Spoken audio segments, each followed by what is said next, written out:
Usually the day before election results is a quiet day. You know, there's this studied silence, uneasy at that. But today in Delhi, we saw hectic political activity where the Aam Aadmi constantly trying to put pressure on the Election Commission to release the Delhi election data. Well, viewers, just about an hour ago, and that's the news that we are breaking, the Election Commission has released the entire Delhi election data. Over 94,51,000 people cast their vote. Let's break it down. 50.42 lakh voters were men and 44.08 lakh voters were women. The voter breakup, 53.35% men, 46.64% women. Women turnout, 60.92%, male turnout 60.21%. That's the latest that we are getting in. It's something that possibly the Aam Aadmi Party will take part in, because the Aam Aadmi Party is hoping that the women come out in large numbers and support the party, and seemingly, at least where data is concerned, that has happened. But are they sure that they have voted for the Aam Aadmi Party? That's the big question, because if we look at the exit poll data, it doesn't suggest the same. I want to quickly cut across to Rajdeep Sardesai, who's joining us for more on the latest coming in terms of the EC data, Rajdeep, that the Election Commission has put out. The Aam Aadmi Party is countering it by putting out a block-by-block voter turnout. But what do you make of it? I think the Aam Aadmi Party would be keenly looking at the woman voter turnout. Yes, Preeti, they would be looking at the women voter turnout. They've hoped that some of their schemes for women, like the free bus ride, will have an impact and will get them a substantial chunk of women voters. Remember, last time round in 2020, they had a sizable lead over the BJP when it came to women voters. But the fact is, Preeti, if there is deep anti-incumbency, as some of the exit polls have suggested, then it really doesn't matter, in my view, whether you're male or female. The truth of the matter is some of these polls which show the Aam Aadmi Party ahead substantially among women and the BJP substantially ahead among men. I mean, that level of gender division I've never seen in an Indian election. So it's either that the women have consolidated to some extent behind the AAP and to that extent will benefit from the same, or that the anti-incumbency is so deep that it's cut across the gender divide. Women are not a monolith, especially in an urban metropolis like Delhi. A woman who votes in an RWA may vote very differently to a woman who votes in a JJ cluster. So I think we have to be very careful when we extrapolate based on these statistics, a belief that the Aam Aadmi Party has some advantage. I don't think so, unless the Aam Aadmi Party is able to get women votes across groups. I don't think women voters being slightly ahead of men in terms of turnout is enough for the Aam Aadmi Party to believe that they could turn around what the exit polls are claiming. My belief is the exit polls have certainly caught a trend, which is anti-incumbency against the Aam Aadmi Party after 10 years in power. The only question now is that anti-incumbency deep enough to allow that 9% swing in favor of the BJP to enable the BJP to cross 40 seats and more? Or is the Aam Aadmi Party, despite the anti-incumbency, able to hold its own to a large extent? And I think in that context, the woman vote is key. Will a large number of women, especially those beneficiaries of Aam Aadmi Party's programs, stay with AAP? Or will they switch to the BJP, which, remember, Preeti, has promised 2,500 to women before Women's Day? That's the promise Prime Minister Modi has made. And the question is, will they go in for that promise? Or will they hope that the Aam Aadmi Party can finally deliver on their promise of Mahila Samman 2,100 rupees? I want to correct myself. Yesterday, I had claimed on your program that the LG had blocked the Aam Aadmi Party's Mahila Samman. The truth is, the Aam Aadmi Party made an announcement. Too late. The LG ordered an inquiry into some of the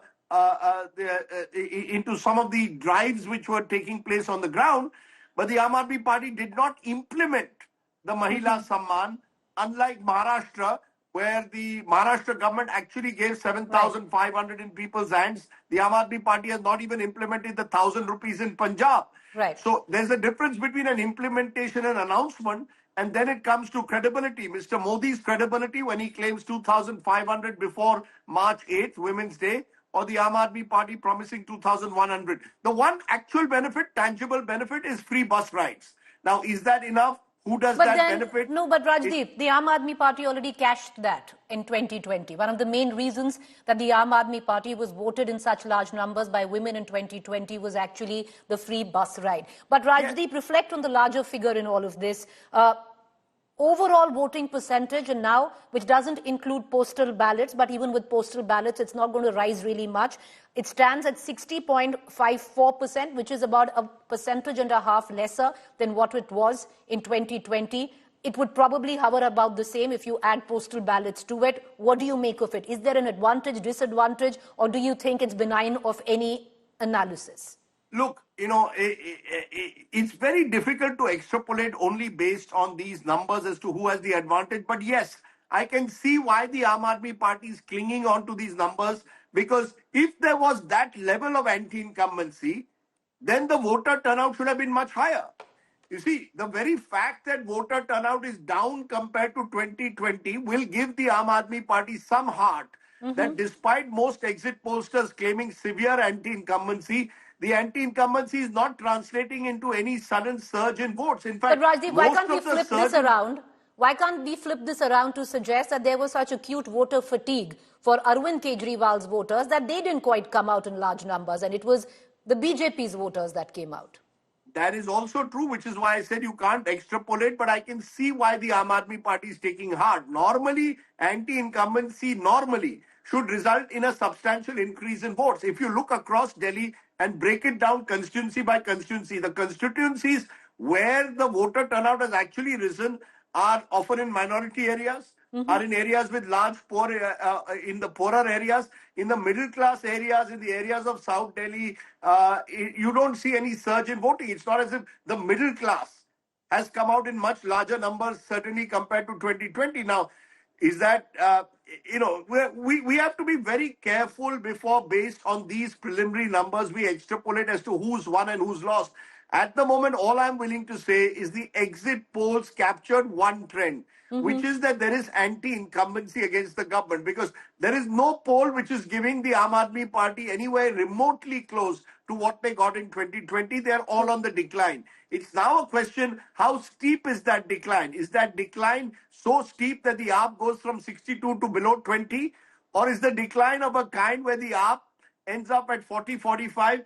That's the real question. And I think, that will... that's a question I would rather wait till 11 a.m. tomorrow morning to answer, because anything I say at the moment, the equal and opposite could be true. Well, you're 100% clear, because, I do agree. I actually feel either it's Arvind Kejriwal's Jagan moment, where the undercurrent of anti-incumbency is so strong, which many didn't pick up, but the polls have picked up, or on the other hand, he's been able to survive and get on with at least a little over 40 seats, is at least what I believe. But we're going to come right back to it, because whatever the verdict is, this way or that, well, the exit polls are clearly favoring the BJP, making a comeback in Delhi after 27 years. But whichever way Delhi votes, it will have national implications. And importantly, it will also have implications within the India alliance. Will the India alliance be over after the Delhi elections? Here's more. The assembly election in Delhi will have an impact that goes far beyond the boundaries of the National Capital Territory.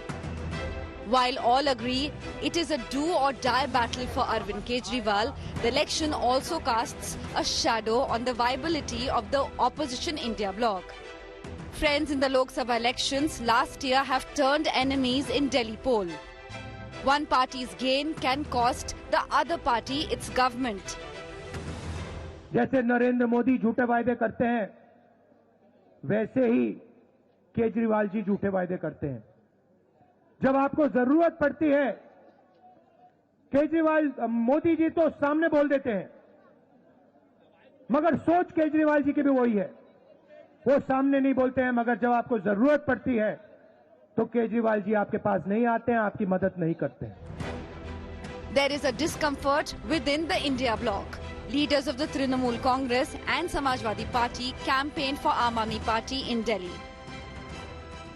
দিল্লিতে বিজেপিকে পরাজিত কে করতে পারে? আম আদমি party করতে পারে না কংগ্রেস করতে পারে? আম আদমি পার্টি করতে পারে। ওখানে চিফ মিনিস্টার ছিলেন অরবিন্দ কেজরিওয়াল, তিনি রিজাইন করেছেন, এখন ওদের পার্টির আতিশি চিফ মিনিস্টার। তো বিজেপিকে হারানো আমার উদ্দেশ্য যদি হয়, বিজেপিকে পরাজিত করা যদি লক্ষ্য আমার হয়, তাহলে আমি বিজেপির বিরুদ্ধে যে সর্বশক্তি প্রয়োগ করে লড়ছে তাকে দুর্বল করব কেন?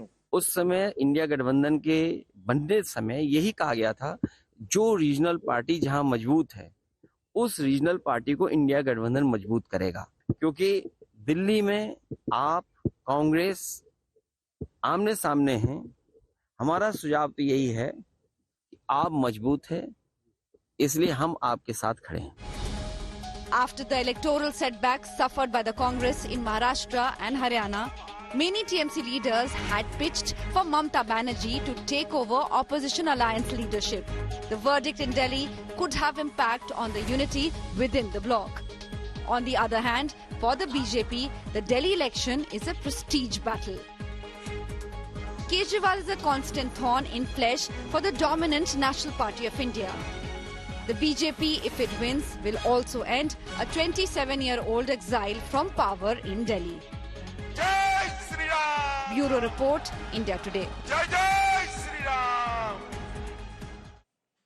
So, on the eve of the Delhi verdict, the questions that we pose this evening, it's a do or die battle for Arvind Kejriwal, viewers. There's one thing that I have been saying repeatedly, that this is a referendum election for or against Arvind Kejriwal. Will Congress versus Aam Aadmi Party hurt the India bloc? Why is this become a prestige battle for the BJP? It's been 27 years that the BJP has been out of power, where Delhi is in question. Joining me again, Rajdeep Sardesai, Manisha Priyam, political analyst, Ranjit Sethi, political commentator, Ashutosh, political analyst. Manisha Priyam, the first question, do you reckon at the back of exit polls, at the back of now the data released by the Election Commission in terms of voting percentage, where do you think Delhi stands tomorrow? Delhi is again at the cusp of a change, and it's very important and significant to understand. I was listening to the prior commentaries by very esteemed editor and friend Rajdeep Sardesai ji. I'd like to make two amendments. One is the story about the middle class. One has to understand that 73% of Delhi lives in unauthorized colonies, right? And the voting percentages that you see in the unauthorized colonies, the men outnumber the women, because in precarious jobs like serving as a driver for us, or a house help, or being a carpenter, the women may get left behind, or even if their names are on the voter list, they may not be here, they may be in the village for something or the other. So where there is possibly likely a strong hold of the Aam Aadmi Party is in the unauthorized areas, is amongst the underclass, those women. And there is a higher proportion of male than we have women. So although the Aam Aadmi Party may have, I don't know, it's the Pitara day tomorrow, done well, they stand at somewhat a disadvantage. Now, as Rajdeep Sardesai rightly pointed out, it's in the RWAs that you see the male-woman equality, because here you have the Hindu nuclear family, typically, one husband, one wife, children, or mother, father, etc., all staying together. You have a somewhat gender parity, but the numbers here are much smaller. And the mythical middle class is actually, some of it is actually resident of the unauthorized colonies, because they've kind of moved up the ladder. And there are people who don't own land in Delhi, but have now income through jobs that they do, etc. Now, the mythical middle class actually lives in Gurgaon. We don't have the middle class that drives a city like Mumbai. So Delhi is very unusual. Now, with these kind of unusual demographics, this city is definitely on the cusp of a change. The directions of those change are that it is an Aam Aadmi Party in decline. Whether that decline is so much that it can roll over, my feeling from the fieldwork is that the women in the unauthorized colonies, in the underserved areas, from the poorer socioeconomic classes, have held on, not just to this scheme or that, because they're not beneficiaries, but they've emerged as a long-term, I would now say, a dedicated believer in the Delhi model or the AAP governance model, etc. But there are definite signs that the men, even amongst the underclass, have broken away to say that it may be the AAP, it may be the BJP. So what happens then? How does the arithmetic add up? What does this kind of slide for the AAP mean? I think those are things that we will see in figures tomorrow.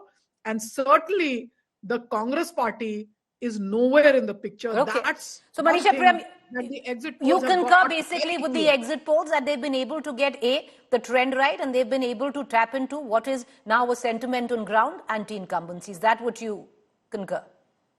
So, look, don't use my statements to confirm what the exit polls say. That we can go on and on about it. Okay. The elections ended, and with figures taken from 2:00 in the afternoon, they had their data of poll percentage seats. One question: Okay. if the polling percentage was 45 at 2:30 and 65 at the close of polling hours, how did these pollsters apportion this extra 20% across? But it's not 65. It's not 65. It's lesser than. It's about 1.5% lesser than what it was in 2020. Right now, it's 60.4%. 15% increase. How is it apportioned across political parties? Equally distributed? 15% equally distributed can skew. Right. So don't use our knowledge or comments to justify what they do. Let the exit pollsters please speak for themselves. Okay. We are not here to justify what they do or don't do. We wish them the very best, and they are very scholarly. And all right. So basically, all right. So Manisha Priyam says there's a change in order where Delhi is in question. Let me bring in our other two panelists there. I have Rajat Sethi, political commentator, and Ashutosh. Rajat Sethi, if I know Manisha Prem doesn't want me to bring in the exit polls, but if the exit polls predictions are correct, then Rajat Sethi, one has to give it. The BJP has run a spectacular campaign. They've hit exactly where it hurts for the Aam Aadmi Party, and they've been able to consolidate not only just the middle class, but chip away at the lower income groups also. If the Sheesh Mahal, the corruption charges worked for the middle class, then the tax breaks worked for them, and then you've been able to take away a sizable portion of the lower income groups also. It's the perfect political storm that the BJP's brewed. So again, Preeti ji, with the disclaimer that we are commenting on the exit polls. Yes. Because that's the only data that we have, because people are in the habit of cutting clips and then running wild, which they will do anyway tomorrow. But putting that caveat in, I so agree, Rajat. let me tell you. Yes, go ahead. So I faced it before, so I'm just putting this disclaimer. I think we all have. However, everyone who has a window open will be in affirmation to what you say. Go ahead, sir. Yes. So assuming, for your viewers, assuming if these numbers hold to tomorrow, there have been, certain trends that we are observing. First of all, there are two leaders in our country who carry a halo effect. Prime Minister Modi has a halo around him. Even Kejriwal had a sort of a halo effect in New Delhi. But over a period of time, especially over the last 2-3 years, that halo has come down drastically. It has lost its shine, allegations after allegations, and then the response of that allegation. It is not like he's the first leader who has gone to jail. There have been many leaders all around the world, right from Trump being persecuted to Chandrababu Naidu to all kinds of people going to jail, but then benefiting from the huge sentiment that is drawn in their favor. It is only Kejriwal who was not able to keep his image intact, and there was a necessary decimation that happened to his core credibility. A lot of the voters that he was able to attract beyond typical political lines, beyond ideological lines, it was because of him and his promise. That being shattered chips away good chunk of BJP voters that he was able to get. That is evident. And therefore, in my opinion, if he is ousted from power, it would be because of Delhi voters' negative vote against Kejriwal. They did not even look at what BJP has to offer. There is no face. Throughout the election, Kejriwal kept saying, Kejriwal against whom? All his advertisements were that big question mark. But Delhi people seem to not care about that at all. They are like, we need to get rid of this negative politics. We at least want to have somebody who can deal with the center, have the ability to build bridges with the central government and try and do something.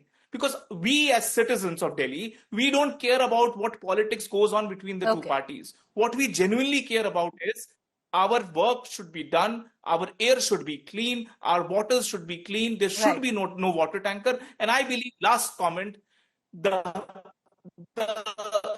picture of that water tanker and all the people clinging on to that water tanker, if you remember that picture, that was from New Delhi constituency, the home constituency of Kejriwal. that was symptomatic of everything wrong with Kejriwal model.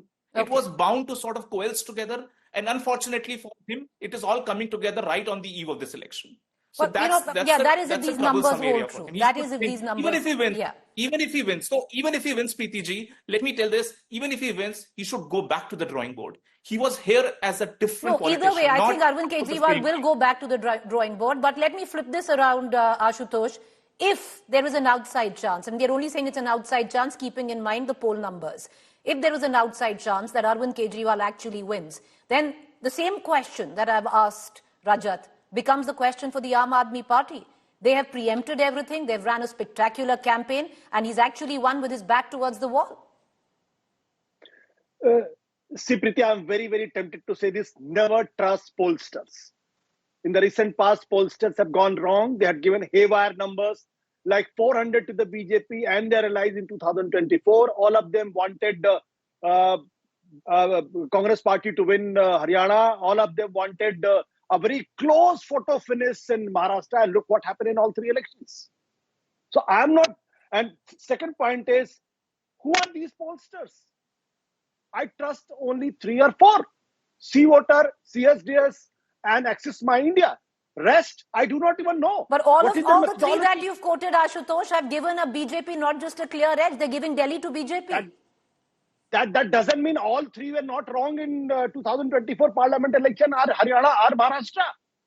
I'm only saying is, at least all 3 have an institutional memory, has some credibility, has some sample size, have some methodology, and had done some good work in the past. Who are the rest? I do not know them. So on the basis of these exit polls, I'm not going to predict anything. My assessment is Aam Aadmi Party has definitely lost its charisma. And not Aam Aadmi Party, but it is Arvind Kejriwal. So when last time in 2019, Aam Aadmi Party got 18% votes in parliament election, within 6 months, it jumps 36% and goes to 54%. Why this 36% vote? Because of the Arvind Kejriwal. Arvind Kejriwal in the last 5 years has declined. His charisma is on decline. Now the issue is why Aam Aadmi Party forms a government in Punjab from nowhere with 92 seats. Because there was certain moral capital at his disposal. When you lose those moral capital, that's the only USP of Aam Aadmi Party. Okay. When you lose that, that means you are behaving like any other political party. It becomes easier for the voters to choose between the BJP, Aam Aadmi Party, and the Congress. So this time, Aam Aadmi Party is not indulging into the moral politics, but indulging into the transactional politics. When you are doing transactional politics, then voter has a right to decide. And I think still I believe that Aam Aadmi Party can escape through. BJP, I'm sorry, has not run a good campaign. 3 days back, it wasn't a good campaign at all. It all depends who wins, Ashutosh. If BJP wins and wins big tomorrow, then the BJP, whether anyone admits it or not, has run a spectacular campaign. And if the Aam Aadmi Party scrapes through, then... then Preeti, 10 seconds. Even if Aam Aadmi Party loses, I'm still saying BJP did not run a good campaign. All right. But you think Aam Aadmi Party has the edge, despite of everything that, you don't want me to quote the data, so leave alone that. But I want to bring in Rajdeep Sardesai, back into this conversation. Rajdeep, one thing, Ashutosh, and I think we all do agree, that especially where the middle class is concerned, Arvind Kejriwal, whether he likes it or not, has been discredited. There's a grave amount of disaffection that the middle class that voted him in, the Aam Aadmi today, has that kind of disaffection for Arvind Kejriwal. But is that enough to completely, feed into this anti-incumbency sentiment that puts him away from power? It's very interesting, Preeti. I still recall a column I wrote ahead of the 2014 elections when Arvind Kejriwal took on Narendra Modi in Varanasi. And I said both Mr. Modi and Arvind Kejriwal represented change. They were both anti-establishment figures. Both were challenging the establishment in very different ways. There was Mr. Modi, who was challenging in a way the Nehruvian consensus and speaking about the politics of almost a representative of Hindutva nationalism. And you had Arvind Kejriwal, who was also speaking the language of an anti-establishment figure, claiming ki sab neta chor hai. Now, Mr. Modi therefore won 2014. on an anti-establishment plank, and Arvind Kejriwal won 2015 on an anti-establishment plank. Now, the anti-establishment plank was based on the belief that Arvind Kejriwal represented a change in politics as usual, just as Mr. Modi did. Now, I think over this decade, while Mr. Modi's brand may not be as strong as it was 10 years ago, Arvind Kejriwal clearly in the last few years has lost some of its sheen. Brand Kejriwal, representing the politics with a difference, has undoubtedly lost some of its sheen. You can't be someone who's gone to jail over the Delhi liquor scam. You can't be someone who's accused by his critics of building an extravagant house when you at one stage claimed that you didn't even want government houses. You can't be someone who claimed that you were a party with a difference, that you were a volunteer force, and then find yourself becoming just like another party. So I think Arvind Kejriwal, the brand, over this decade, has clearly lost some of its sheen. And therefore, this has been a bigger challenge. And the BJP recognized that. And Preeti, I put the change to 2022. When Arvind Kejriwal won Punjab, he decided to go into Gujarat. And the moment he went into Gujarat, the BJP saw red. The Modi-led BJP saw red. And they've made every effort in the last 3 years to almost encircle Arvind Kejriwal. Manish Sisodia arrested, Satyendra Jain arrested, cases against Arvind Kejriwal, a lieutenant governor who simply would not give any space to Arvind Kejriwal to function, bureaucrats who are uncooperative, created a situation where more often than not, Arvind Kejriwal over the last couple of years was firefighting. Okay. Instead of taking his model to another level after education and health in his first term, he needed to build on that, wasn't able to do that. You therefore found infrastructure crumbling, garbage collection, sewage. These are the issues, therefore, that seem to have registered with voters. Now, it all therefore boils down to, do the traditional AAP voters, those who switched from Congress to AAP, some BJP voters still have faith in Arvind Kejriwal? That's the question. I think that will be answered tomorrow. You know what? Do they still have faith in the politics that brand Kejriwal once represented? But, you know, like we began the show, that women are not a monolithic vote bank. Even the middle class in Delhi is not a monolithic vote bank. So when we keep harping that the middle class has shifted or is dissatisfied with the AAP governance model, are we talking about the entire middle class? Because there is the lower middle class that possibly is with Arvind Kejriwal. And I want to bring in Manisha Priyam in this, because Manisha Priyam, at one end, there is no denying the fact that the middle class is now a little turned off from what Arvind Kejriwal stood for or stands for in the current context. And that is the higher income groups of the middle class. But turn that around. The lower income groups, Manisha Priyam, don't have the privilege of the upper middle class to gauge Arvind Kejriwal on the metrics of morality. You know, they haven't really looked at whether he has a sheesh mahal or there are corruption charges. They've always been transactional. They have looked at what has been given to them, and some of them still are dyed-in-wool Arvind Kejriwal supporters. And that core vote bank, many would suggest, hasn't quite cracked even in this election. Do you think that would be enough to carry him through? So you've put a hypothesis to me, Preeti, and I would say that large parts of the hypothesis, generally researchers reject hypothesis. We falsify assertions, but I'd like to confirm a lot of what you say. And it is indeed correct that a lower down you go the socioeconomic ladder, you find a lot of, because schools, etc., they have longer gestation periods. They are cyclical, but you don't get the results in 3 years or 4 years or 5 years. But good schools means so much more for the lower socioeconomic ladder in Delhi. It's their only chance at social mobility. And the transformation is really immense. Whatever I have to say of the political outcomes on schools, I put my neck out and say that that's led for a solid vote bank buildup. Now, as far as the middle class is concerned, this middle class in Delhi, remember, in Delhi, the only middle class is, by and large, just government servants.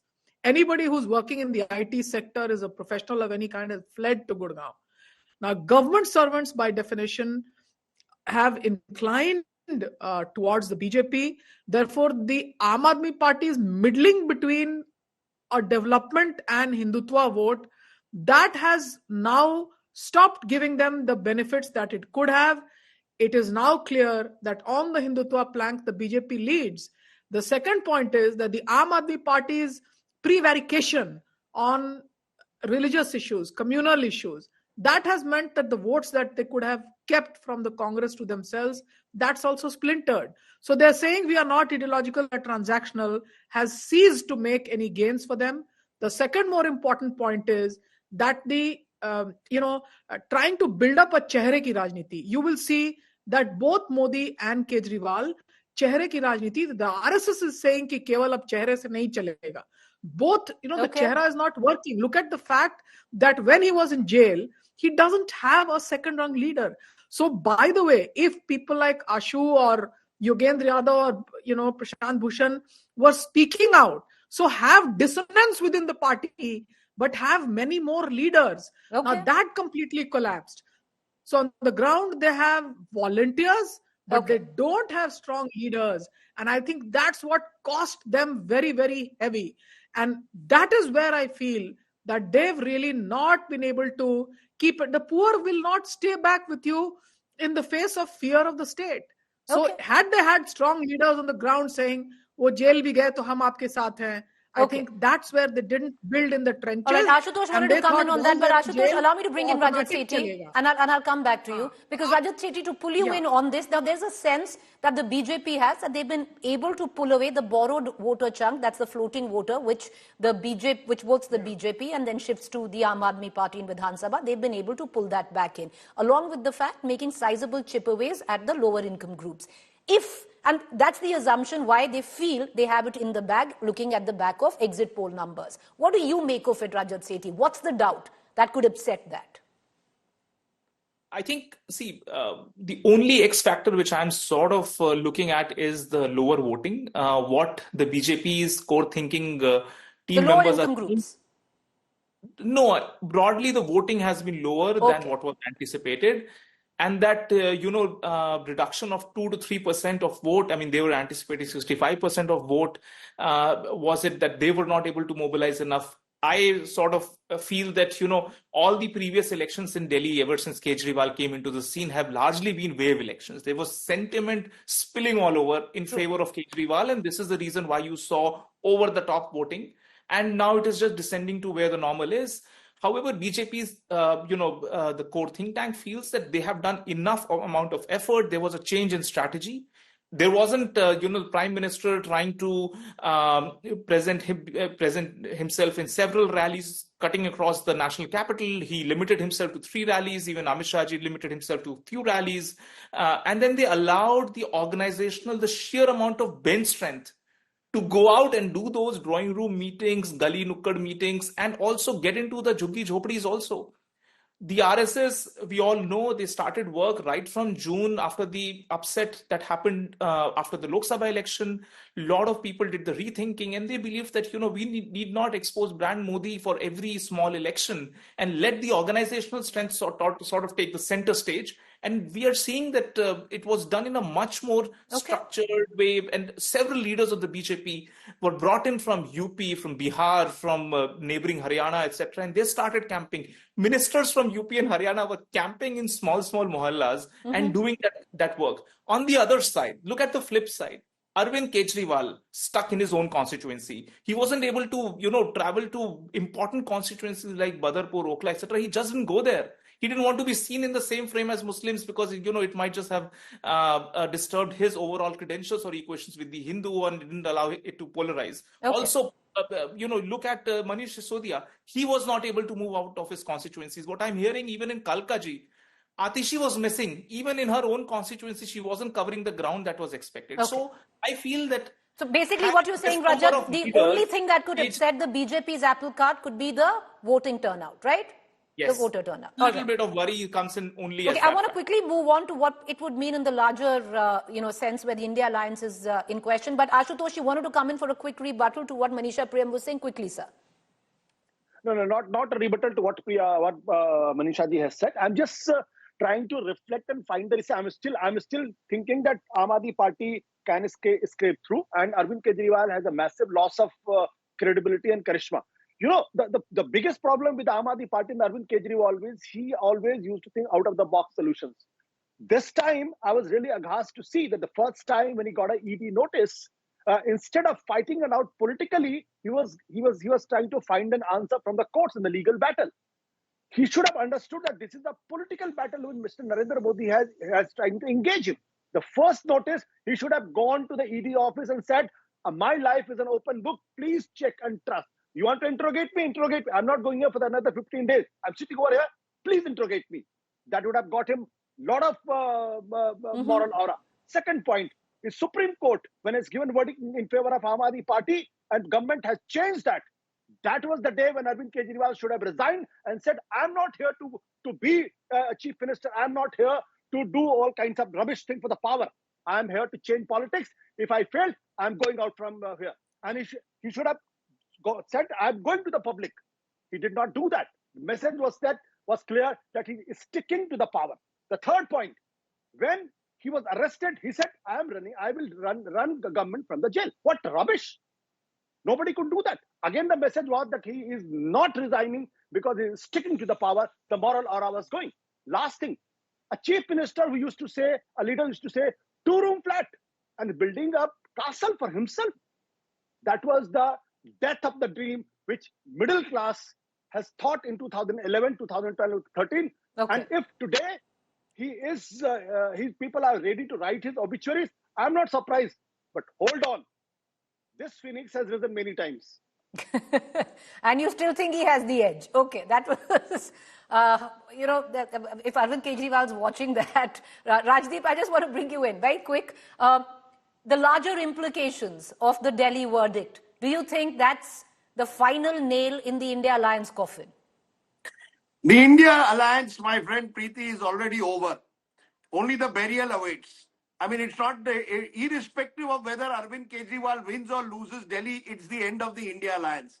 The nature of the campaign that has been fought clearly suggests that the Congress now sees Arvind Kejriwal and AAP as a permanent adversary. And therefore, you can only expect them to ratchet up the temperature. In fact, as one India Alliance leader told me, the Congress traditionally has seen every regional party as a rival.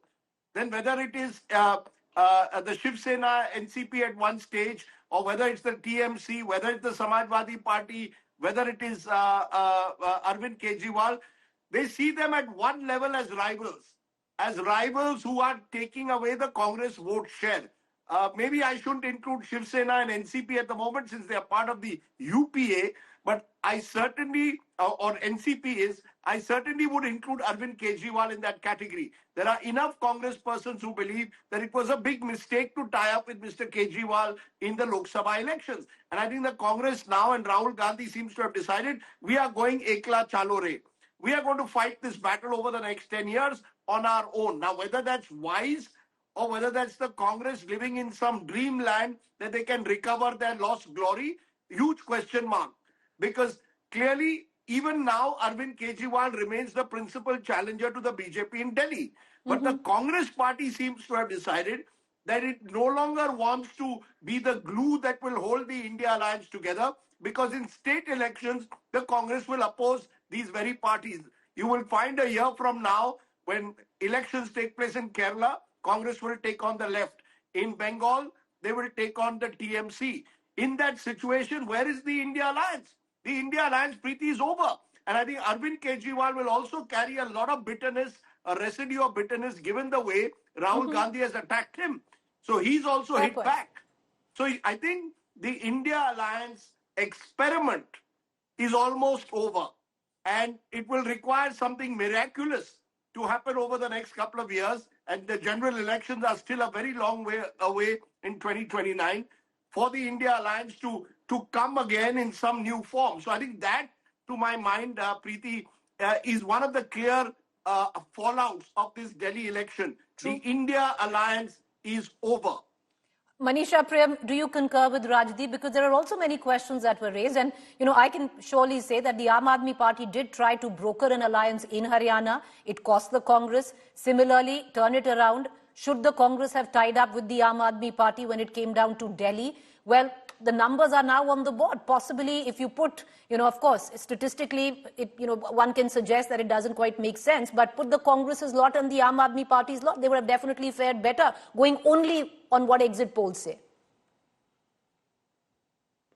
So, I think on the India Alliance front, as much as it will die 2/3, as Rajdeep said, remember there's also a big election in Bihar, yes, where the might of a combined RJD and the Congress may not be enough to take on a very resurgent BJP and a Nitish Kumar clearly in decline. I can tell you the Congress is a very valuable partner, but can they do the grassroots that they need to do? That's the big question there.